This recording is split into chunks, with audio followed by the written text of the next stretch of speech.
Selamat datang di mata kuliah pengantar manajemen proyek dengan kode RPL 209. Kali ini kita akan membahas mengenai pengenalan dulu dari apa yang dimaksud dari pengantar manajemen proyek. Masih bersama saya, Supardianto.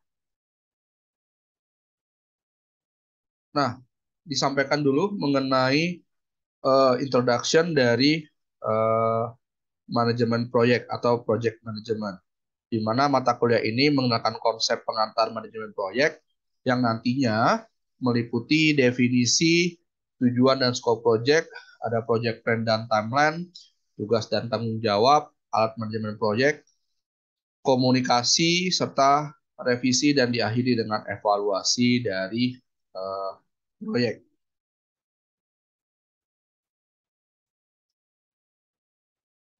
Kita lihat dulu ya, kita lihat dulu mengenai pengantar dari project management, introduction-nya, bahwa memang project management adalah proses untuk mengelola proyek dari awal hingga akhir, termasuk perencanaan, pelaksanaan, pemantauan pemantauan atau monitoring, dan eh, memastikan bahwa memang proyeknya diselesaikan dengan sukses dan sesuai dengan harapan. Ya, project management ini juga nantinya akan melibatkan beberapa tugas seperti menentukan tujuan proyek, menentukan skop proyek, ya, mengelola sumber daya, dan juga memastikan bahwa memang proyek tersebut dapat diselesaikan tepat waktu. Nah, ini penting, selesai dengan tepat waktu, ya, dan juga harus sesuai dengan kualitas yang diharapkan, minimal sesuai dengan apa yang sudah dirancang.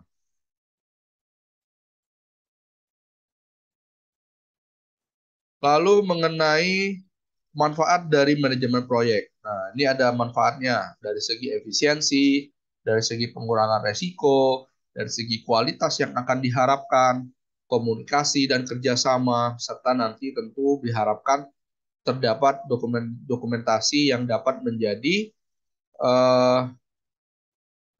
transparansi atau record untuk si proyek ini ke depannya, seperti itu. Ya, kalau dari efisiensi tentu memastikan bahwa proyek ini atau proyek ini dapat selesai tepat waktu, baik dalam segi anggaran atau hal yang lainnya juga. Mengurangi resiko bahwa proyek ini tidak mengurangi resiko kalau proyek ini tidak dapat diselesaikan atau bagaimana, ya. Dan memastikan kualitasnya sesuai dengan apa yang dirancang di bagian perancangan.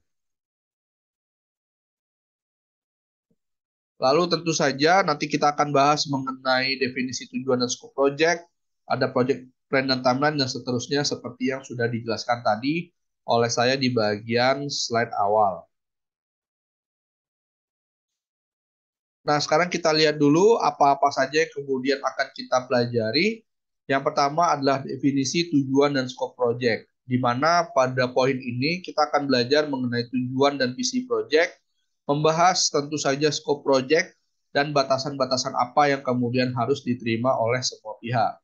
Dan tentu saja jangan lupa kita juga harus menentukan hasil akhir yang diinginkan dari proyek ini. Apakah proyek ini kemudian nanti luarannya tidak hanya berupa aplikasi, tapi juga harus disertai dokumentasi, disertai laporan atau hal yang lainnya.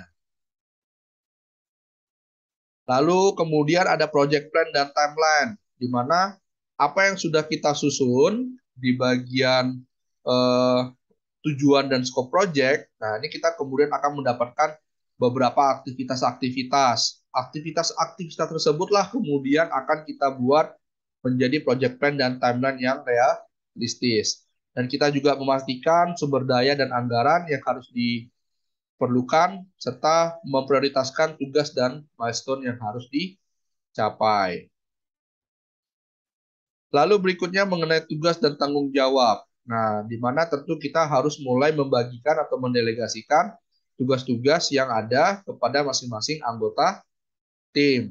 Lalu kemudian kita juga menentukan sistem delegasi tugas dan tanggung jawabnya bagaimana bentukannya dan seterusnya. Ya. Lalu jangan lupa kita juga harus menggunakan bantuan tools untuk melakukan manajemen project gitu ya. Kita bisa menggunakan bantuan seperti Trello atau Asana.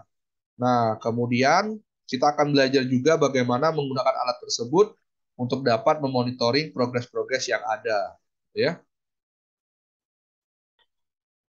Lalu kita berkaitan dengan komunikasi, tidak hanya dengan tim, tapi juga dengan stakeholder. Nah, bagaimana komunikasi yang efektif, gitu ya? Bagaimana cara melaporkan progres, ya? Serta berkonsultasi demi mengatasi masalah yang mungkin aja bisa terjadi. Lalu tentu ada revisi dan penyesuaian project plan. Jadi kalau ternyata nanti ketika berjalan ada hal-hal yang harus kemudian disesuaikan, maka kemudian harus kita sesuaikan seperti itu ya. Jadi mungkin project plan-nya harus kita perbaiki, timeline-nya harus kita revisi kembali ya, agar kemudian bisa sesuai dengan apa yang terjadi perubahan tadi ya. Lalu berikutnya kita akan membahas mengenai driving question. Nah, selain beberapa hal tadi, kali ini kita juga harus mulai mengenal apa yang namanya driving question. Di mana tentu pada driving question adalah suatu hal yang nantinya menjadi dasar, ya, pertanyaan yang menjadi dasar untuk proyek tersebut atau masalah tersebut, kenapa dia harus diselesaikan dan seterusnya.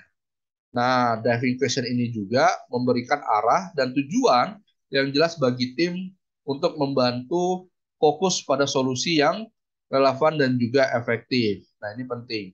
Ya, dengan driving question yang jelas, maka tim dapat membuat rencana yang fokus. Nah, seperti itu. Bagaimana cara kita menyusun driving question? Nah, ini kita bisa lakukan riset dulu secara kecil-kecilan untuk membantu kita mengidentifikasi masalah dan tujuan dari proyek. Kita kemudian fokus pada solusi apa yang kita ingin hasilkan, ya. Kita diskusi dengan tim. Lalu driving question tersebut haruslah berupa pertanyaan terbuka, open question, jangan close ended question ya. Jadi kalau open ended itu maksudnya pertanyaan tersebut bisa memancing orang untuk berdiskusi ya. Kalau close ended itu pertanyaannya tidak bisa didiskusikan. Jadi cuma bisa jawab ya atau tidak. Jadi kalau ditanya apakah kamu makan, sudah makan malam atau belum? Sudah, belum. Nah, itu close ended seperti itu. Jelaskan konteksnya. Nah, diskusikan lagi bersama tim, lakukan revisi dan seterusnya. Ya.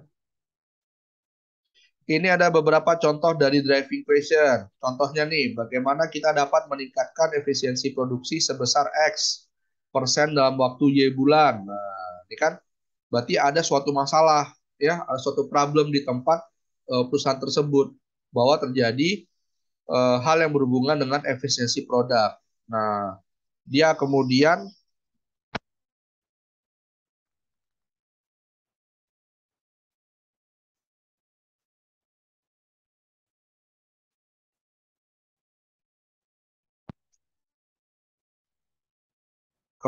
di poin berikutnya lagi ada bagaimana kita dapat mengatasi masalah X yang sedang dialami oleh perusahaan kita. Nah, ini berarti berkaitan dengan hal apa-apa yang harus kita lakukan, seperti itu.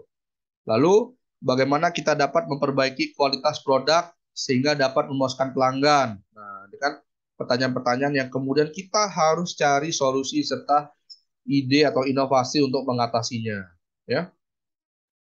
Nah, ini kalau teman-teman mau bagi lagi misalnya dalam bentuk proyeksi bisnis, proyek teknologi, pendidikan, lingkungan, kesehatan, dan lain-lain.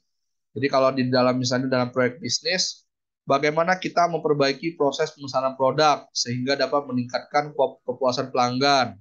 Kalau dari teknologi, bagaimana kita membuat aplikasi mobile yang mudah digunakan. Nah, kalau kemudian dalam proyek pendidikan, bagaimana kita dapat meningkatkan hasil belajar siswa dengan metode belajar yang efektif. Nah, kalau lingkungan, bagaimana kita mempromosikan praktek lingkungan hidup yang bertanggung jawab dan meminimalisir dampak lingkungan terhadap lingkungan seperti itu. Jadi bisa kita juga fokuskan tergantung proyek kita dalam bidang apa ya, bisa ya seperti itu. Nah, maka supaya teman-teman bisa dapat dengan lebih memahami ya apa yang sudah saya coba jelaskan di awal, maka cobalah teman-teman susun draft driving question yang teman-teman bisa pilih dari beberapa judul project, misalnya seperti itu. Nanti driving question tersebut akan menjadi landasan untuk tugas berikutnya ketika nanti kita masuk ke materi, tujuan, dan scope project. Oke, jadi kerjakan dulu, nanti kita ketemu lagi di pembahasan di materi yang berikutnya. Oke, sampai situ aja yang bisa saya sampaikan saat ini. Kita ketemu lagi di materi materi yang berikutnya.